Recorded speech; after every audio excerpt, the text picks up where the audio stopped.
قربانی اللہ نے شریعت میں جو واجب کی ہے اس کی حکمتوں میں سے ایک حکمت علماء نے لکھی ہے، حضرت اسماعیل کی قربانی، حضرت ابراہیم کی قربانی، ان عاشقان اللہ، عاشقان رسول، ان اللہ کے عاشقوں کی سنت کو اور ان کی اداؤں کو یاد رکھنا، ہر سال ان کی قربانیوں کی یاد تازہ کرتے رہنا، اس کے لیے اللہ نے قربانی رکھی ہے۔ ایک حکمت یہ ہے۔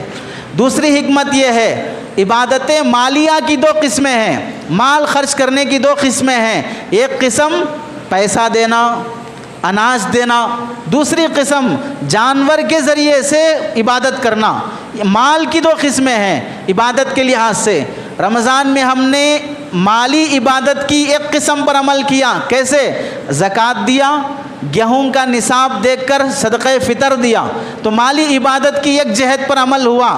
مالی عبادت کی دوسری جہت جانوروں کے ذریعے سے اللہ کا قرب حاصل کرنا، وہ عید الاضحیٰ میں اللہ نے رکھا ہے کہ جانور کو قربان کر کے اس عبادت کے ذریعے سے بھی اللہ کا قرب حاصل کیا جائے۔ تیسری حکمت، خوشی کے موقع پر انسان کی عادت ہے مزیدار کھانا کھانے کی۔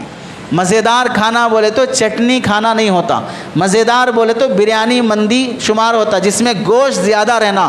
اور خوشی کا دن عید کا دن ہے، عید خوشی کا دن ہے، اور خوشی میں مزیدار کھانا کھانا انسان چاہتا ہے، تو اللہ نے رکھا عید کے دن قربانی کرو اور قربانی کا گوشت لا کر پکا کے مزے کا کھاؤ، اور قربانی کے گوشت میں سے 3 حصے کر کے ایک غریبوں کو پہنچاؤ، ایک رشتہ داروں کو پہنچاؤ، اور سب گوشت کھا کے خوشی کا دن مزہ کرو۔